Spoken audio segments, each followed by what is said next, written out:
America is a country on the move, so the outlook for employment in the hotel and motel business is good. Making sure rooms, meeting and banquet rooms are clean and equipped is the job of the housekeeping supervisor. You're going to be on 3 floors.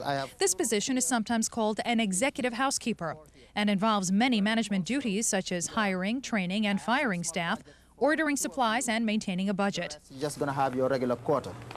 As a successful hotel is busy 7 days a week, the responsibilities are round the clock. Hi, Yolanda. To do this job well, you must be able to direct a diverse staff who perform jobs such as maid service and repairs. Technological skill is increasingly important as hotels are moving toward monitoring rooms with computers. To put a Russian room 1412. When a guest checks out, the front desk notifies the housekeeping supervisor, who assigns a member of his or her staff to clean the room.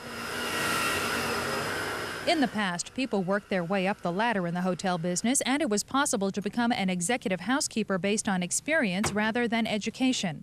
Now, however, graduates of hotel administration programs have the inside track for management positions. Going to work for a large hotel chain makes it more likely that you can advance to increasingly important management positions. The set of skills and experience needed for hotel housekeeping translates to related businesses such as hospitals, nursing homes, and schools.